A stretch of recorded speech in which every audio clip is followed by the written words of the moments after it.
Hi. Oh, hello everybody. That's bright.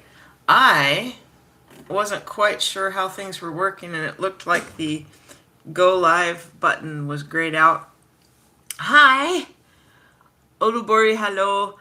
I accidentally hit the Lucky's flute. Hi. Did you know I was a flute player? I think you might have known that. I'm a flute player. I accidentally hit the go live button too early. So, if you all don't mind, 7:54. Sorry about the black screen when I started. I was trying to figure this out because I hit go live too soon and I didn't have my webcam set up properly, and I don't know how to change cameras.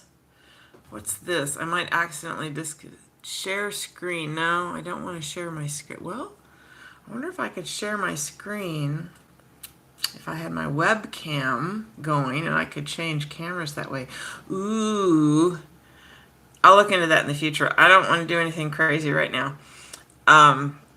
So I don't have my webcam, which means I'm stuck with my computer camera. So it's going to be one of these again.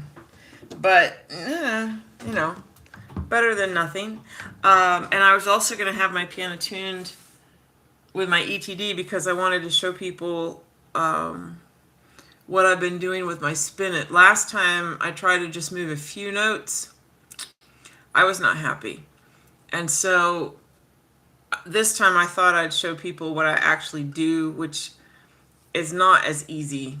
I was trying to show something easy, and sometimes it works and sometimes it doesn't work. And it was not awesome on this piano. So what I'd like to do is show what I would actually do instead of just moving a few notes. So give me a few minutes.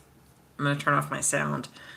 I'm going to tune this with my ETD real quick, and then we can go back and fix it the way I would normally fix it instead of just a few notes. So I'm going to actually turn off my sound, and you can watch me if you want to, but just be patient with me. We have a few minutes before we officially start. So here I go.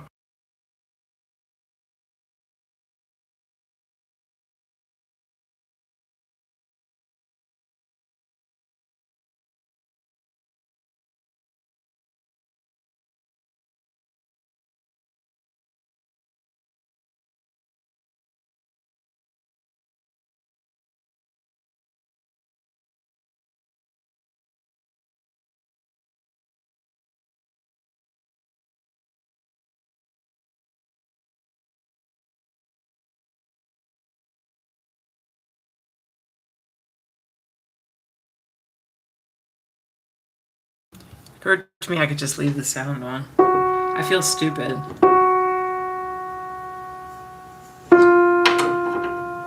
It's almost in tune. I tuned it yesterday, so it's almost there. I just need to tweak it a little. Oh, come on. I don't even need to move the pins in the pin block.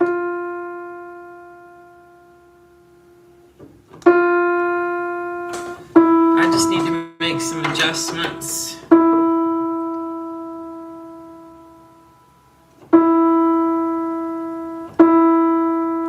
Everything's about 1 cent sharp. It's been very humid, so I could have just changed my ETD.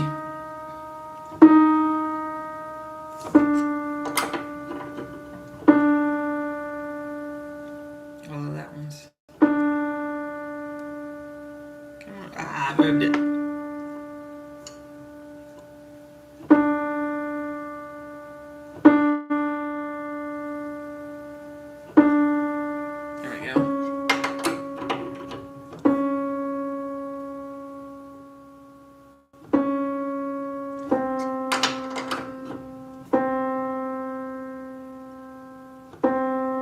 Hear that one. Oh, went too far.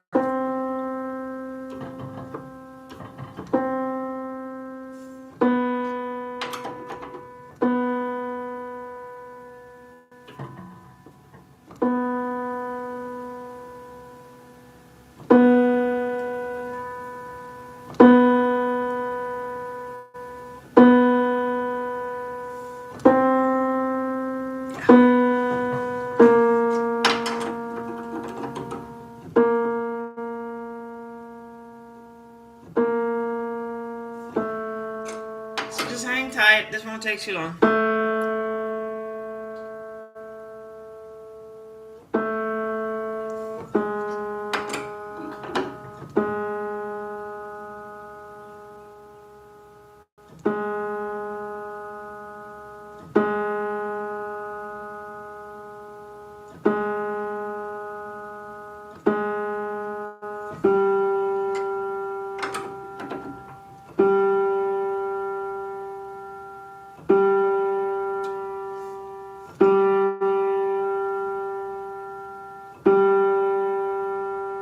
It can do it.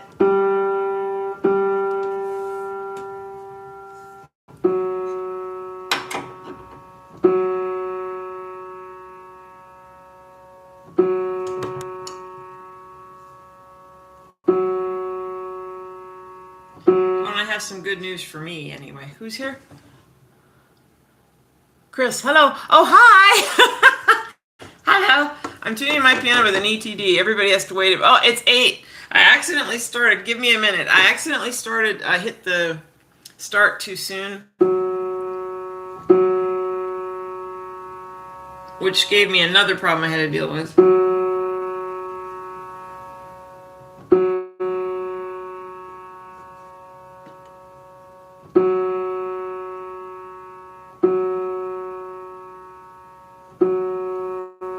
I have 3 things I want to share today, one of which has to do with lever technique, which I swore I'd never talk about again.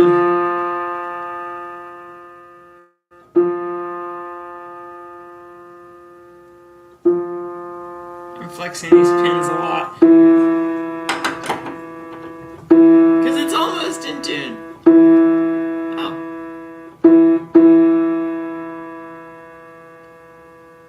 One more. Maybe. Oh!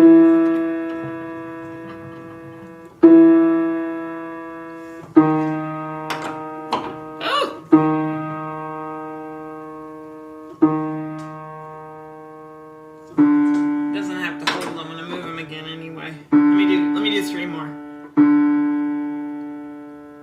I gotta cross the break here. Come on. There we go. Where am I? 2 more.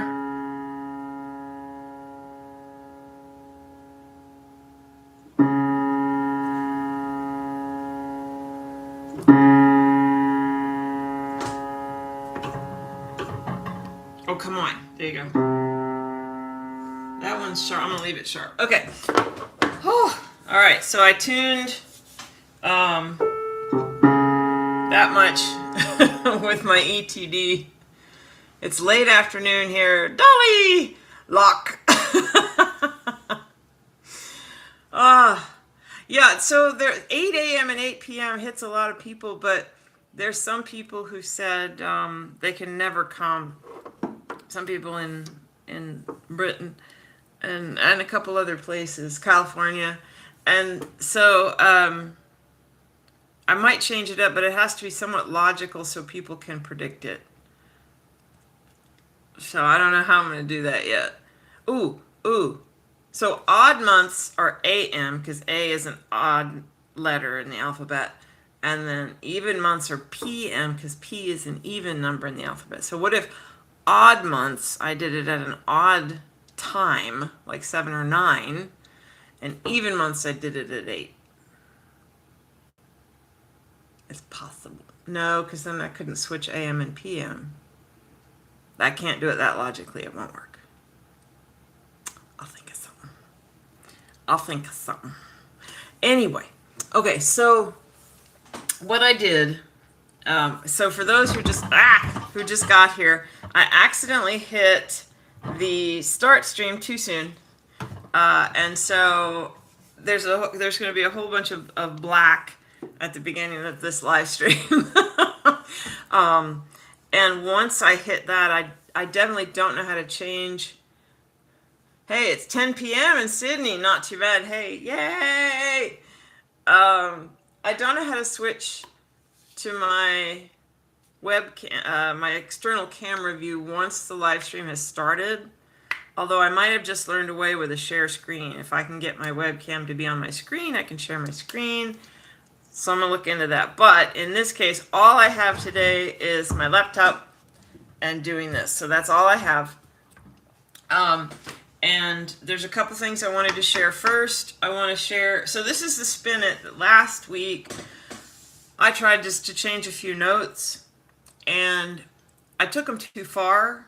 That was the first problem. The second problem was that this piano wasn't going to have it. It's like, it works on some pianos, but I have learned it does not work on all pianos. So I thought today I'd show you what I would actually do and show possible hybrid tuning depending on how this goes. If not, I can set up the hybrid tuning and make it work. So I'm going to do that. And then I didn't introduce myself.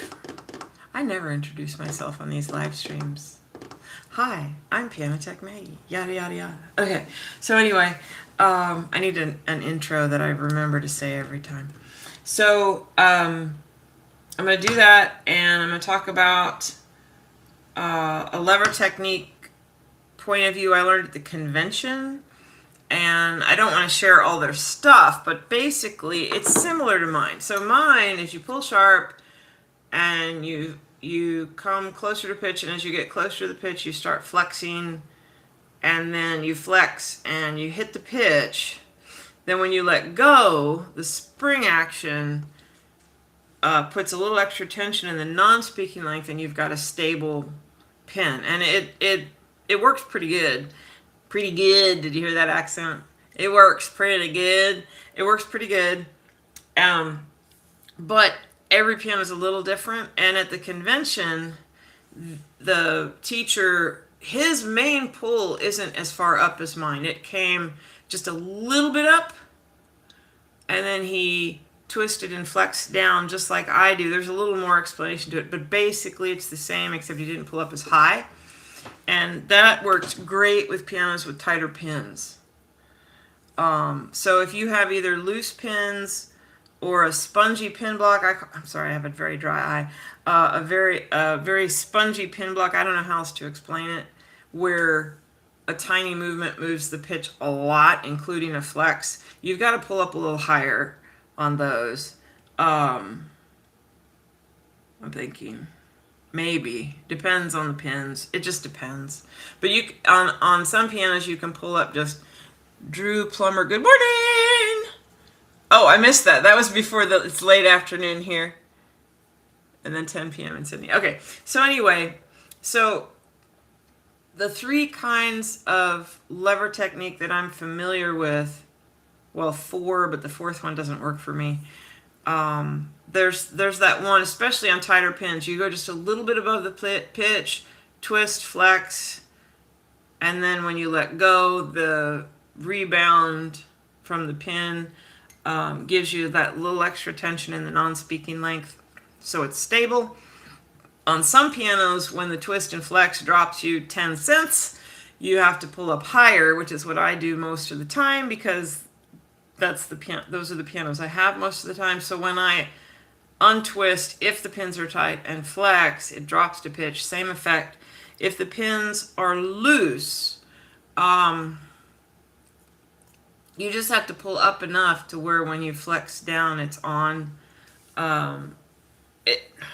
God, I can think of situations where I do both. It just depends. Then the third type of lever technique I know, you come from below pitch, but you flex down as you come up. Then when you hit the pitch, you let go, the flex up gives you the extra tension in the non-speaking length. I didn't think I did that ever, but I caught myself doing that now and then on certain pianos. I don't do that as a regular practice because it just didn't work for me. Everybody's different. You got to find your own way. You don't want to flex the pin too hard for two reasons. Number one, you can damage the pin block.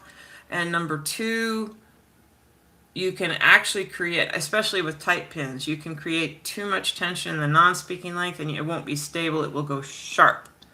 So you got to get a feel for that. If you don't have a feel for that, you got to use more test blows to make sure you're stable. I'm thinking about saying something. I'm going to say this. I didn't understand what the problem was with hard blows and tuning. I don't want to do it for a lot of reasons, but I know some people do it with great success. And I knew some tuners who were saying, if you can knock it into tune, I can knock it out of tune. And I never understood that, because I can knock it into tune and you're not going to knock it out. And I proved that to one of them. I did it. I tuned it with hard blows, which is not wise for a lot of reasons, but it can work. So I didn't understand that. And I met another tuner who said she had observed people doing this and they didn't do it like I did. And I was like, oh, there's another way? Of course there's another way. Anyway, so what they were doing is they were knocking it into tune until it hit pitch, and then they were stopping right there and they weren't testing their test blows. So they would just leave it. I'm like, no, you have to get it. So what, I'm going to explain this, and it's probably a bad idea, but what you can do, depending on the piano, there's some Steinways that are backwards with this, okay? So you can tune it a little above pitch and bang the heck out of it until it drops into pitch and stays. You can't just get it into pitch and leave it, because it might still go flat. You got to make sure it stays with the test blows. Bang, they're not test blows anymore. You're banging it into tune. Okay. If it stays and stays and stays, then it's stable. Okay. Do you want to do that? As a beginner, when I first started tuning, I did that because I didn't have good lever technique, and it worked. But you're going to make yourself deaf if you don't wear earplugs. You're going to hurt your fingers. It's not good for the piano. It's not good for piano tone, because that's what you're listening to. Although I got good at that. And now I'm like totally the opposite, because I got better lever technique and I almost never have to use a test blow. I do use them sometimes, because sometimes I'm not sure. Sometimes it's a piano that's being weird and I don't have a feel for it. It takes me a while, and I'll use more test blows in the beginning. And then sometimes a pin just doesn't feel right, and I will test it. And when I test it, sometimes it's fine and sometimes it's not. So with banging it into tune, I didn't realize there was also a technique for that. You can bang it incorrectly and it won't hold. That, mind blown. Mind absolutely blown. So anyway, without further ado, I'm going to tune this piano. Okay, so what I've done, is I have tuned that much with an ETD, and I'm going to show you how I would fix it in a hybrid type way. Okay, so if I was hybriding it, I'm going to leave my ETD running, and for this tuning I have PianoMeter. But they all do the same thing pretty much. So I have PianoMeter going here, which I was going to show you with my overhead camera, but I can't do that now. And I'm mostly going to ignore it right now, so I'm just going to set it aside. Well, I'll just leave it there. But for the moment, I'm going to ignore it. Let me go over what I have.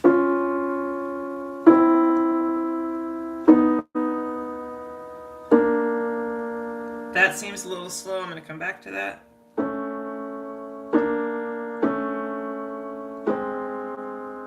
Maybe a little slow, faster. So hybrid tuning. I'm going to use my ETD. It's maybe sharp, kind of not. Very sharp. So that explains why this is slow. So this didn't stay where I put it. And as I mentioned, I was not being stable. But this is good, because I can show you what I'm doing. So I'm retuning it with the ETD right now.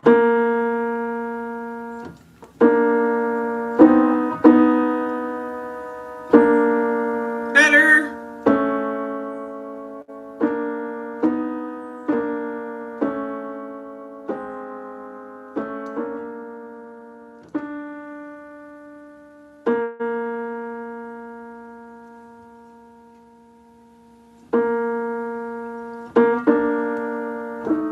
sorry.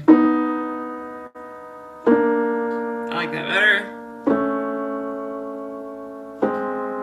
I'm going to check my C and my A flat. That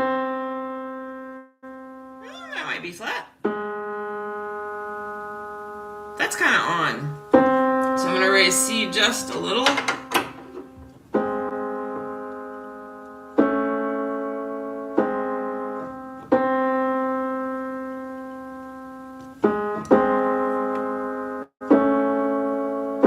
Now I'm still not happy with that.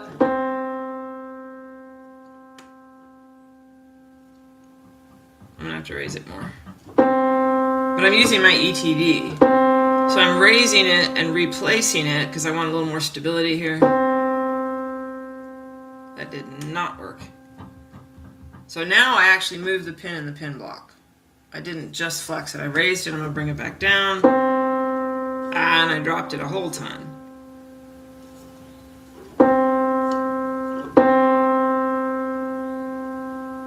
I'm getting close.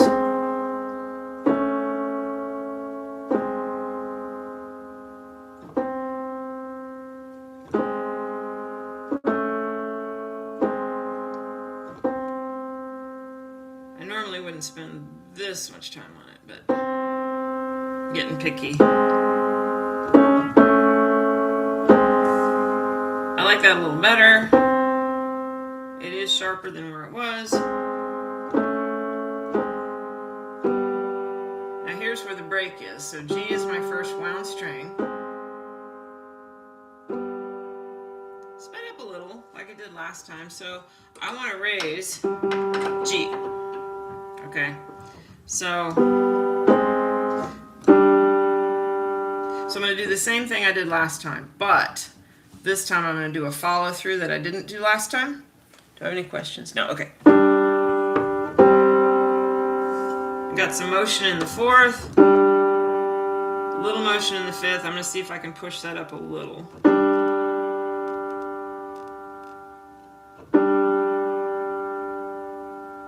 I went above the pitch and I'm coming back down because it wasn't going to go.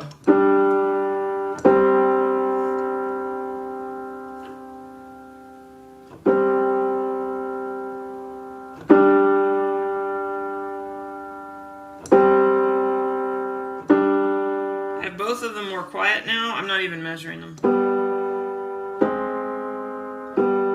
Better. Let me see where I am. 1 cent sharp about. Let me measure it just out of curiosity. I would normally keep going. Oh, that's fine.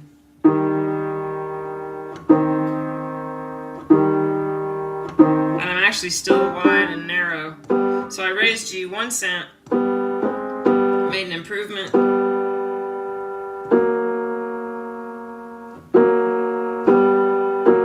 Yep, so let's look at F sharp again. Not again, but let's look at the bottom note again. I got motion in my fourth. Fifth is quiet. Let's raise this. Oh, I like where that is right now. Maybe. Okay, let's see where my third is.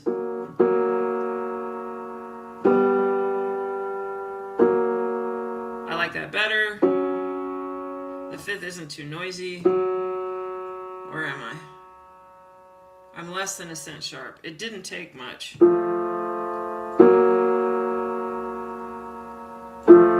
wonder if I can raise it more. Ha! I'm going to raise it a full cent sharp. So I'm going to do that with my ETD. This is hybrid tuning, okay? So I'm going to use my ETD. Oh no, never mind. It's 1 cent sharp. We're gonna leave it. So this is how I hybrid tune. There's room to raise it, but I didn't even listen to my thirds yet. I'm just assuming. Oh, that slowed down. Fascinating. It's a little sharp, but we're gonna leave it if it's fine. If it ain't broke, don't fix it.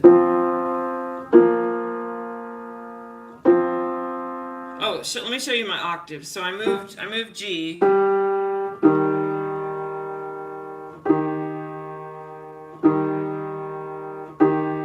That's either a pure 4/2 or slightly narrow, which you normally wouldn't want, but in this case, there's an inharmonicity shift, so all bets are off. Fine. They're all really close to a 4/2, so I'm not going to worry about it. Thirds. What? Really?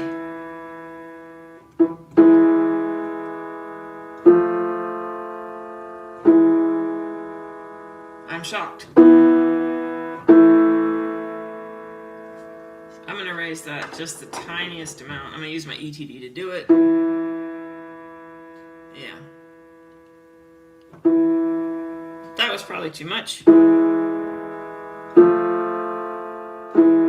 Actually, I'm happy with that. I'm like a half a cent sharp. That's it. So we're going to go with that. Next. The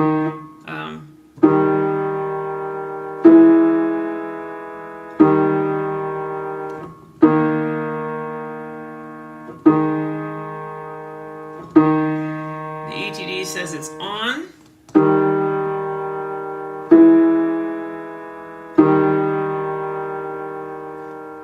I'll raise it a teeny bit. I don't have to at this point. I'm splitting hairs. So the ETD did a good job. It's funny because yesterday I did this and all these were crazy sharp, and now it's fine with the ETD. I don't understand that. So it's 2 cents sharp.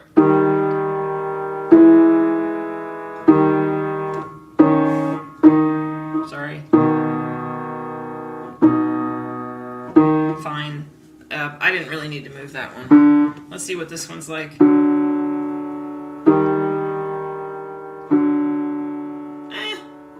It's still not horrendous. Listen to that fourth though.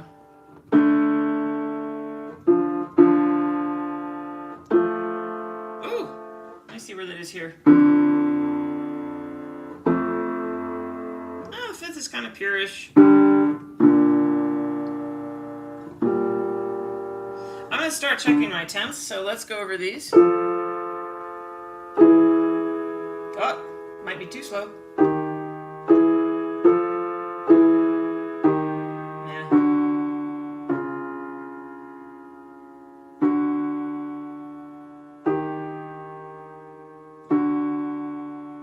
I don't need to raise that. And it's on. Okay, good deal. This is what I thought was going to happen last time.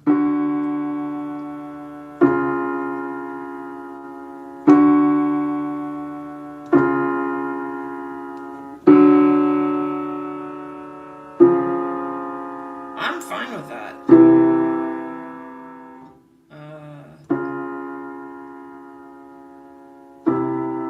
That's too slow, and I didn't tune that. I already know it's sharp.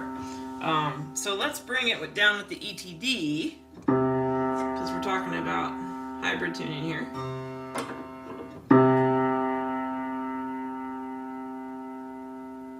A little, maybe.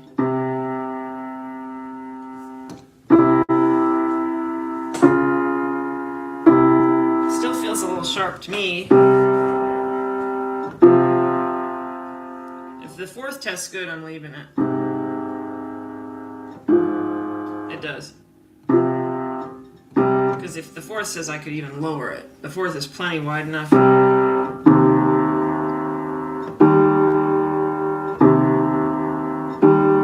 fifth is pure. Okay, so I might need to come up. The fourth is wide, the fifth is pure. That tells me I need to raise it, but that tells me I need to lower it. See? So I could do either one. It's a choice. It's a choice. Let me check my octave. Listen to that. It's, half of 1/6 dozen of another. Ha! That's a joke. I'll explain it another time.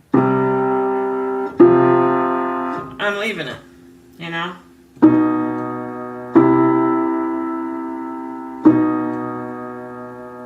That's not bad.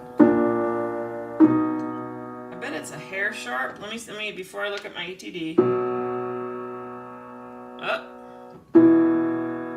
Yeah, so I think this is just slightly sharp because the fourth is quieter than the fifth. And that slows down just a little too much. So let me see. It is 2 cents sharp. There you go. So, but if I retune it with my ETD, it might be flat. I don't know if it's like 2 cents sharp. Let me retune it with the ETD and see what it sounds like. I think that's going to be too flat. Am I on the right pen? I bet I'm not. Nope, nope, nope. Wrong pen. Doop.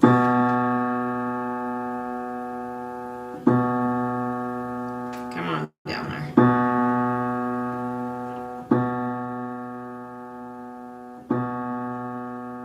Okay.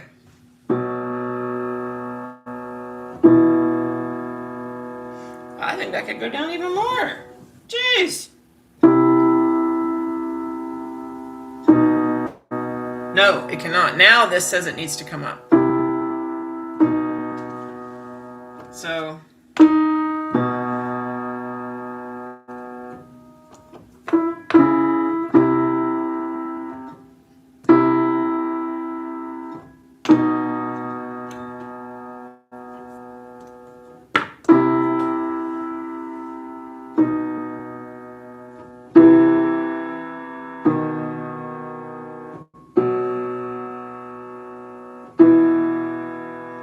The fifth and the fourth say it needs to go down. The tenths are about right. So it's good, or it could come down a little. I'm a little over 1 cent sharp on my ETD, so I'm going to put it at 1 cent sharp. Never mind, it moved. It's 1 cent sharp. So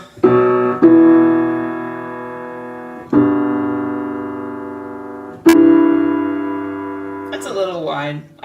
I don't want to bring it up. Wait a minute. Oh yeah, I wanted to bring it down.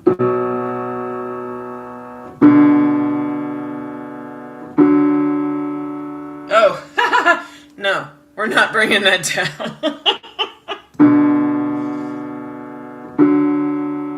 Yeah, the fifth is still narrow. The fourth is just barely wide. That's perfect to me. Let me see where it is with this stuff.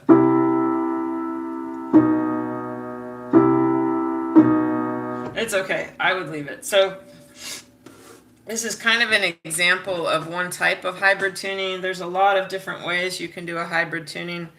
So I'm basically tuning orally with the ETD going, and I can tune it to the ETD first and check it, or I can tune it first and see what the ETD says or not.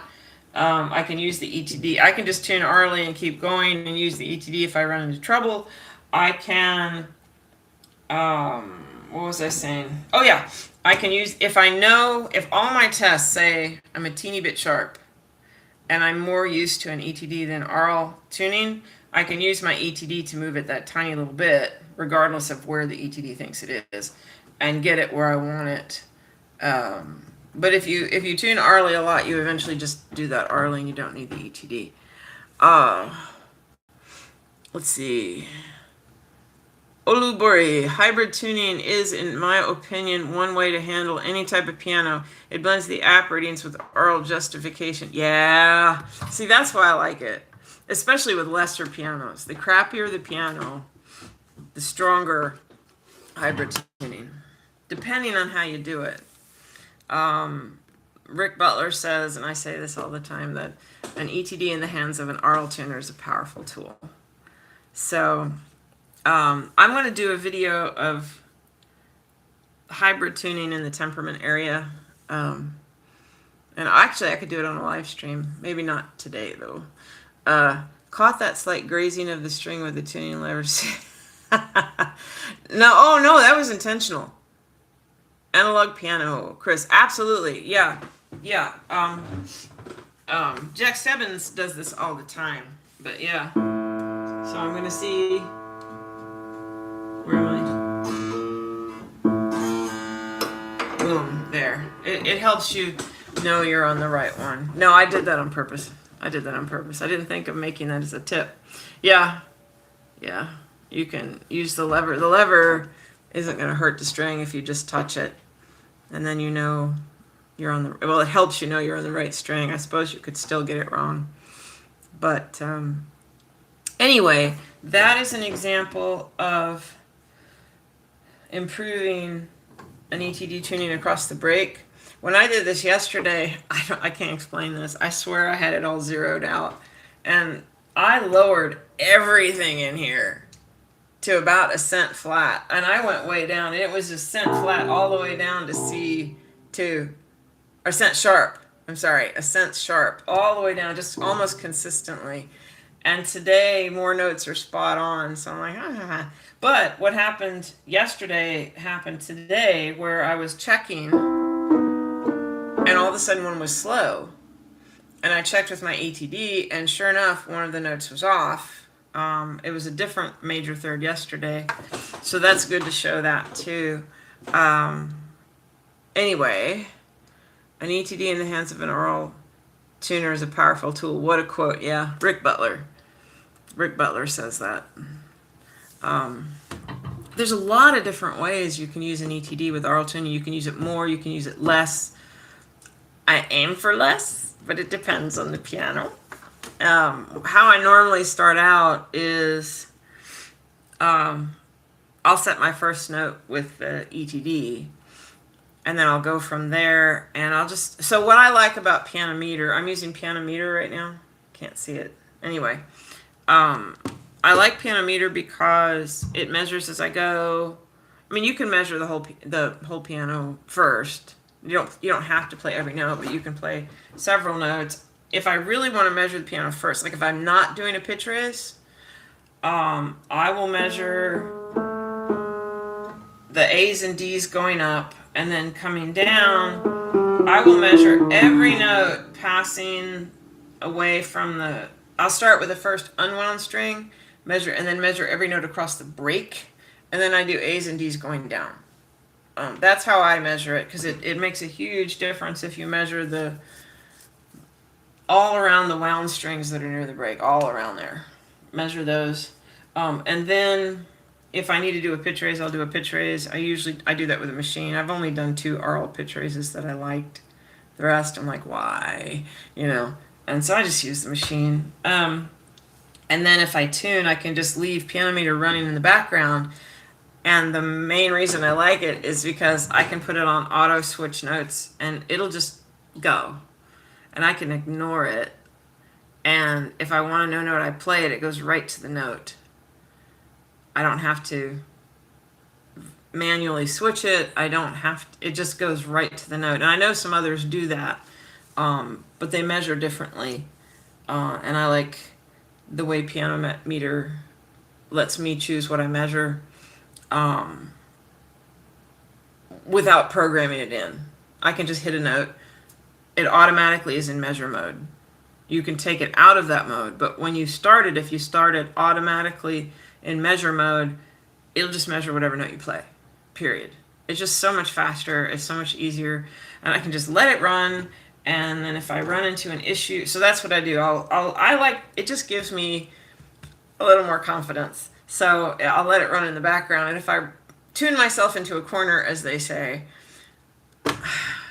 I'll look at the ETD and see if anything is crazy off or what things are relatively in tune with each other. And it'll help me. And then I can keep going. And once I'm done with a certain amount of my temperament, I don't use it, but sometimes I will use it across the break, like I just did, especially on a lesser piano. I will use it. Okay, Lucky's Flute. Hi Maggie, could you please explain the different ways of tuning the octave according to the 2-1-4-2-6-3 ratios, including the corresponding check notes? Yes. Dolly! Maggie, don't want to slow you down here. Your app shows tuning for intervals. No. Let me answer Dolly's question first because it's easier. No. But if I question... So when I was questioning...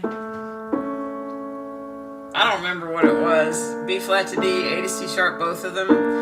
I noticed one was particularly slow.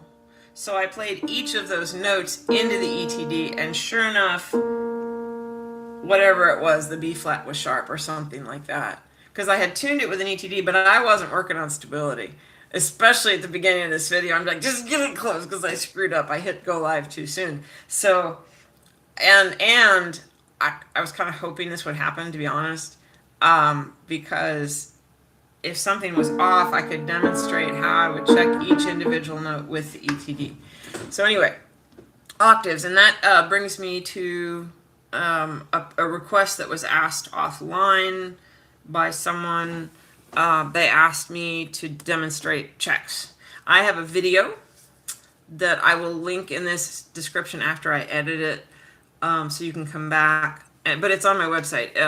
I have a video, on my YouTube.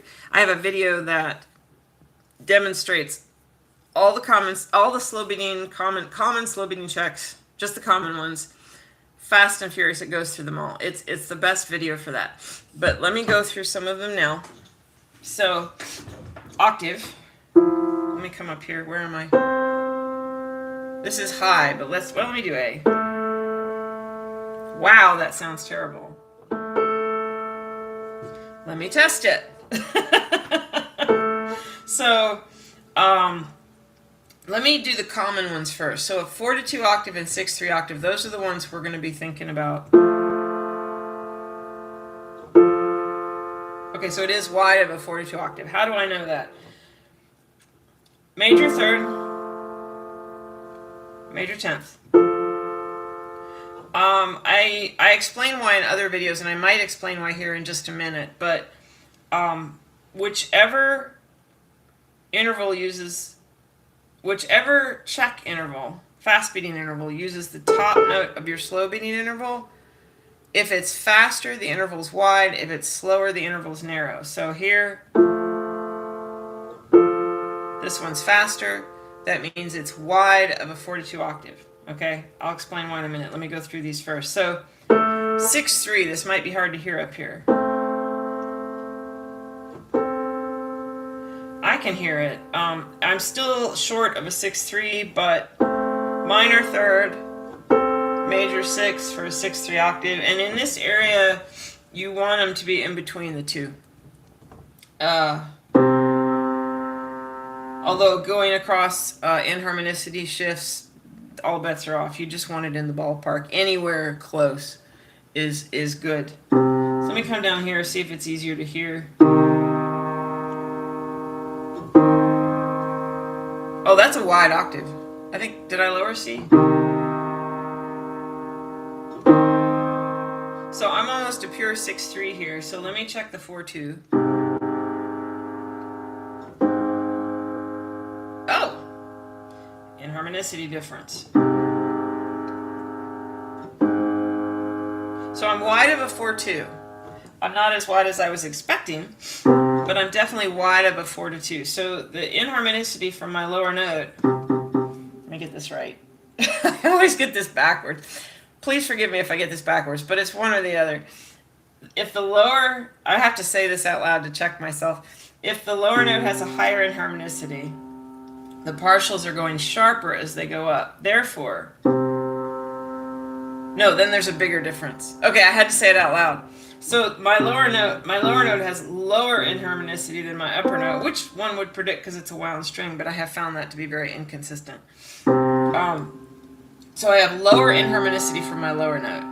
So the partials for my upper note are going sharper as they go up, but the lower note has what I call a head start on inharmonicity because the first partial of the upper note is up here, but the second partial of the lower note is up here.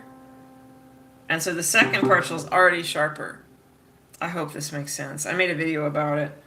That's how I think about it.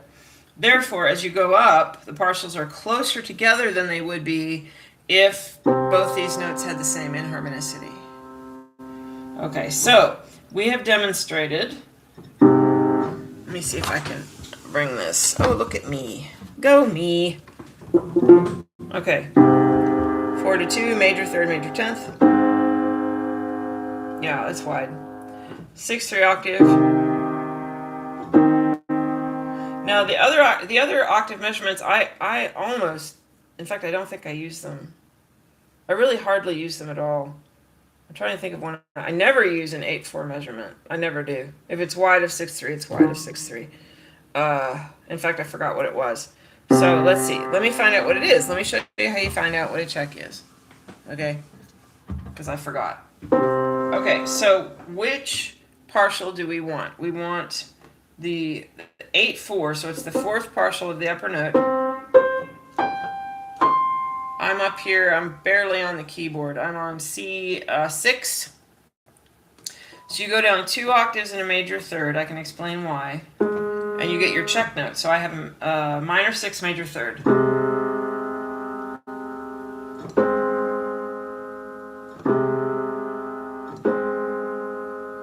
Really? Okay, it is narrow of that, but barely. So our partials are close together up there. So anyway, I mean between the two notes. So that's how you get a check note, because 2 octaves in major third takes you to the 5th partial in the harmonic series, and that's your first fast beating interval. That's a nutshell that I'm spitting out there. I've explained this in other videos in more detail. 2 to 1 octave, you take this down an octave.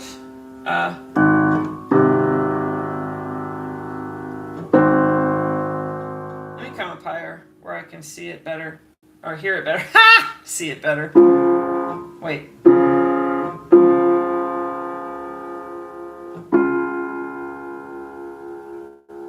I was expecting it to be wider. I'm going to do it here.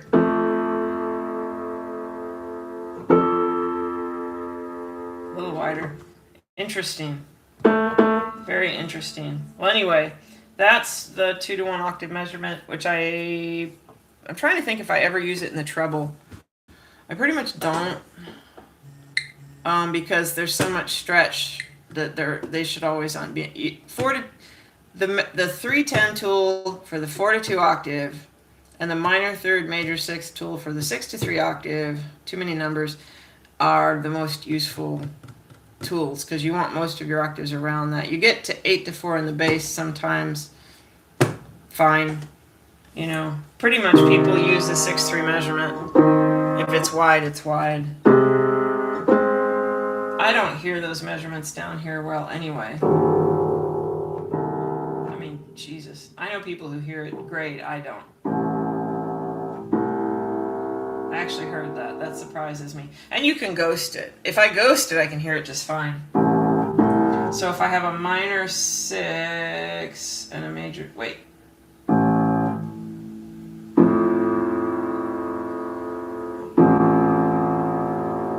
That would be my 8/4 measurement in the bass from A3 to A4. A3 to A1 to A2. My check note is F2. Anyway, so that's an octave. Let's see. And I told someone else I would do 5ths and 4ths. So 5th. First coincident partial of a 5th. I can explain why this is if anyone wants to know, but for the moment I'm just showing them to you. I broke my pinky. Okay. My pinky is a little crooked. I broke it years ago. Anyway, so first coincident partial of a 5th, I'm going to go a major 6th down, and I'll talk more about that in a second.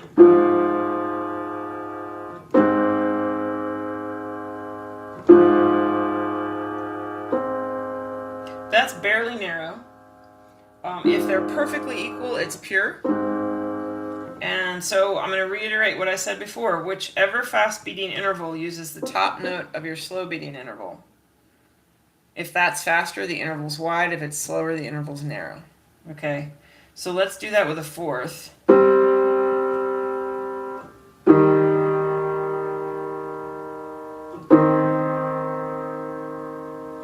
It's wide, but okay, let me go back to a 5th. Hold on. So that was the first coincident partial. The second coincident partial is minor third, major third. I'm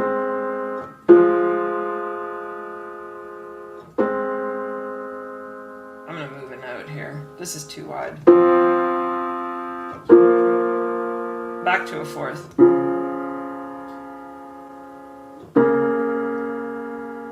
Okay, I want to raise that F really bad. Maybe not.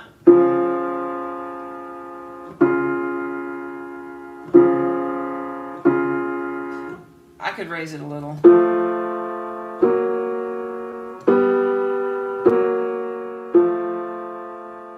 That tells me I need to lower it. I'd leave it where it is. So I'm going to end up leaving it where it is. My major third's too slow, but... Wait a minute. Oh yeah, I want to raise that. No, see? My fourth is wide, my fifth is pure. That tells me I want to raise it, but this major third is very slow.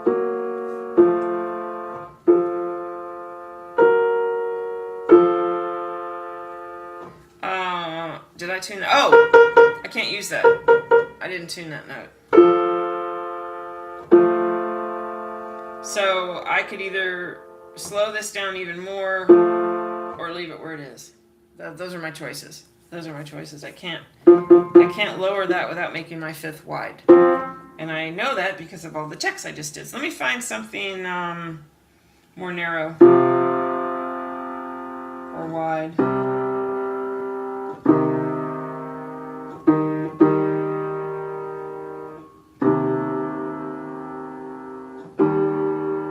See, I moved all these.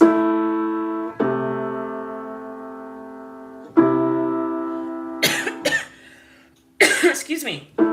This one's a little more obvious. First coincident partial of the fifth. That one's a little more obvious. The 10th is obviously slower. So my fifth is narrow. I'm going to check this fourth. And that's more obviously wide. I wanted to find something that was a little more obvious. And while we do have a goal of having fifths narrow and fourths wide, we also have the goal of having our fast beating intervals progress. And the reason both of those are important is because we are trying to have equal temperament. And you can have your fifths narrow and your fourths wide in slightly unequal temperaments, but the goal is equal temperament. And if you want equal temperament, you have to get your fast beating intervals as close to progressing as possible. If you were to ever check a non-equal temperament, the farther from equal you get, the more you will find your thirds and sixths don't progress at all. They're all over the place. And that is appropriate for a non-equal temperament. That's the way it's supposed to be. So yes, you can get your fifths and fourths right, and that is important. I'm not saying it's not important, but the reason the thirds, sixths, tenths, all that progressing is important is because the goal is equal temperament. So let's see. I showed the measurements for the fifths, fourths, and octaves. Does anyone have a question? I could demonstrate that real quick as to why they're that way. Otherwise, I will take a question if you have a question. I have 8 people. Thank you for coming. I'm going to keep doing this even if I have 3 people. So it's just how it is. I enjoy it. So I explain those. Okay, if no one has a question, I will get my little handy dandy harmonic strips, partial strips. That's the word I was looking for. Partials. I can do this. Okay. I will get my handy dandy partial strips. And I'm just going to use the non-inharmonicity strips for the moment. Okay. So, let me get my check note. Here we go. This is the top note. This is the bottom note. This is the check note. Okay. Let's see if we can do this. Wait. Does this make it upside down? That makes it... No, that's upside up. Let me move me a little bit. Oh, come on, music stand. I have my computer on a music stand because all my plans failed this morning. Okay, so if I have an F to F octave, okay, let's look at 4-2 and 6-3 because that's kind of what we use the most. So 4 to 2 means 1, 2, 3, fourth partial from the lower note to the second partial of the upper note. They line up here. So our check note, we want a fast beating interval. That means we have to have a fifth partial, because the fifth partial in the harmonic series gives us the first fast beating interval in equal temperament. If you're outside of equal temperament, it's not fast beating in the partial series. It's pure. It's fast beating in equal temperament because we are deviating from pure. Very important. Okay, so we go, we take we want our fast beating interval, so we go from our coincident partial location. I'm going to get the words here. From our coincident partial location, we're going to go down 2 octaves in a major third. 1, 2, major third, and this just happens to be sitting right there. And so this is our check note. From the check note, the fifth partial lines up with our coincident partials. And a major third and a major tenth is a wide interval. So I'm going to represent that by lowering this a little bit. Okay, so I'm still there kind of sort of, but these are wide. Okay, so if I were to widen if my octave is pure at a 4 to 2, these two partials are the exact same distance from my check note partial. They're both beating wide. They're both beating. If they're in the exact same place, they're going to be the same distance from my check note partial. If they're the same distance, they will beat the same. That's how we know that it's a pure 4 to 2 octave, because the major third beats the same as the tenth, because these two coincident partials are the exact same distance from the check note partial. Okay, let's say we narrow our octave. We're going to lower the top note. Okay, so now the partial from my upper note of my octave is closer to the check note partial than the partial from the lower note of my octave. Therefore, if it's closer, it's going to beat more slowly. So if the interval, the fast beating interval that uses my top note is beating more slowly, then my octave is narrow. So let me put this back and let me lower the bottom note. If I lower the bottom note, I'm widening my octave. Lowered the bottom note, made it wider. Okay, so now the check note from the lower note of my octave is closer. I'm sorry, the coincident partial. I hate when I do this. I do it all the time.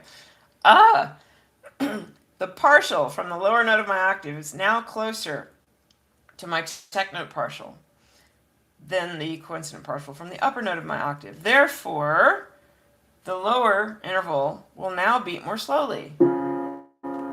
And what did we say? Whichever interval, fast beating interval, uses the top note of the slow beating interval. If it's faster, which it is now, the interval's wide.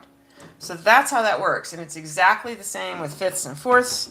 And so you can tell if an interval is wide or narrow at a specific coincident partial. Are there any questions? If there's no more questions, I have a little bit of time left. I will show inharmonicity. And I have videos on all this already. I do. I have 10 people. Thank you for coming. Okay, so I've explained that. So let me get an inharmonicity strip. I want my favorite one. Hold on. I have one that's just so good for the visual. It's my most extreme strip. It's on the bottom. Of course it's on the bottom. Okay, so we're going to look at an octave again. So I'm not going to talk about check notes this time. Okay. I hope you can see it. I hope my computer does not fall off my music stand. Okay, so I'm back to F again. Now, as I mentioned before, my lower note, this is how I think about it. So I apologize if it doesn't make sense to you. The lower note has a head start on inharmonicity. What that means to me is that inharmonicity, if it's regular, goes up at a certain rate, And by the time the second partial meets the first partial of the upper note of an octave, by the time the second partial of the lower note of an octave meets the first partial of the upper note of an octave, it's already starting to go sharp. I have a video that I did on the way I think about this. So by the time we get up here, look what's happening. The bottom note, the partial from the bottom note, the fourth partial from the bottom note of our octave is already sharp compared to the second partial of our upper note of our octave. Okay? And it gets sharper as you go up. Okay, so if I widen my octave by raising my upper note and or lowering my bottom note, I can line it up as a 4-2 octave. And now I'm a little wide at 2-1, but I'm still narrow at 6-3 and 8-4. If I line it up at 6-3 here, I'm now very wide at 2-1, a little wide at 4-2, and still a little narrow at 8-4, and that just continues. The reason we want it in between a 4-2 and 6-3 has to do with equal temperament, believe it or not. This is where inharmonicity and equal temperament interact. Well, they interact in a million ways, but this is an important way. I have 5 minutes, so I'm going to go over this again. So, for those who understand this, I'm going to, let's see, where am I? F, A. Where am I here? There, I'm centered in the screen more. Yeah, okay. I'm going to look at C4 to C5 just for demonstration purposes. Okay? Because I don't care what this sounds like. I'm just going to talk about the keys. All right. If I have a 4-2 octave, all right, that means that this major third is beating the same as this 10th. All right. This major third is also used in the measurement of this fourth. All right. So if I have A flat to C beating the same, A flat 3 to C4 beating the same as A flat 3 to C5, then I'm going to have this major third beating 1 beat per second less than this major 6, because my fourth has to be a beat a second wide. Let me throw some numbers in here to make it easier to talk about. Let's say this is, let's say it's 9 beats a second. Okay, so this is 9, this is 9. My major third and my major 10th of my octave are both 9 beats a second. This is going to be easier to think about if I have a number. That means this is 10 beats a second, because my fourth is a beat a second wide. A flat to C is 9, A flat to F is 10. All right, if this is 10, that's also the measurement for the first coincident partial of my fifth. All right? We've already determined that this is 9. We've already determined that this is 10. If this is 10 and this is 9, then my beat, my fifth, is a full beat per second narrow, which is a little bit too narrow to compensate for inharmonicity. If I was on an organ, it would not be, but on a piano, it is. So if we want our fourth tempered more than our fifth, we have to widen our octave to make this fifth a little wider. All right, so therefore we cannot have a 4-2 octave. We must have a slightly wider than a 4-2 octave to have this a beat a second and this less than a beat a second. You have to. So if you're tuning a 4-2 octave pure, you could run into some trouble, not necessarily with temperament specifically, but it's going to come out that way. You're going to run into problems with inharmonicity messing with your temperament. Okay? That's how I'm going to say that for now. I have 2 minutes. One could also look at the 6-3 octave in a similar way, although it's a little more fuzzy because inharmonicity can be different on different pianos. So if I have a pure 6-3 octave, let's say this is 10, even though it's not. Let's say it's 10, and this is 10, just to pick a round even number so we can talk about it. 10 and 10. Okay? This is our upper fourth. This note measures the fourth. Okay, so if this is 10, which we determined, this is 10, they're equal, this has to be 9. All right? If this is 9 and this is 10, our fifth is narrow at the second coincident partial. Great! But on pianos with high inharmonicity, if it's only narrow by a beat per second, it's going to be wide at the first coincident partial. That could be a problem. This is where it gets really fuzzy. It might be pure at the first coincident partial and everything might work. If you have a crappy piano, it might be wide and everything might work. On most pianos, you want it to be a little narrow at the first coincident partial, which might put you closer to 2 beats per second narrow it up here. So it really depends on the piano. So on some pianos you can have a 6/3 octave, on some you can't, it won't work, it has to be more narrow. So the greater the inharmonicity, the more likely you have to have it narrow at a 6/3 octave, but still wide at a 4/2. Still wide at a 4/2, because that holds regardless. So I have a whole video about that. Wait, no, I don't have a whole video about that. I'm going to be making a video about that. I have not made it yet. I think I'm going to make a couple shorts just to get her done. But there's a bigger video I have planned, and I'm getting a new computer, and I can't make it until my new computer gets here, because I want my touch screen to draw on the screen. And I have a writing pad for my Mac, but it doesn't work with the program I'm using. It'll only give me a dot, it won't write. And then the touch screen on the computer I have now is garbage. I made all my videos on an older computer that started crashing, and so that's why I haven't made any videos with the touch screen in a long time, and I want to do that again. I enjoy it. That's the only reason. So the new computer's on the way, and I'm going to make a very complicated, long video explaining that, but I'm going to make some short ones coming up that explain it, just not in as complicated a way. And it's probably good to have both. So we'll see how that goes. So it is 9:01. Lucky's Flute. Hi, Maggie. See you at the next live stream. Thank you, Lucky's Flute, for coming. Thank you, everybody, for coming. There were only a couple questions, but I did a lot of talking and explanation today. Thank you, Dolly, and I will see you all at the next live stream. Okay, bye. I don't know how to end my live stream.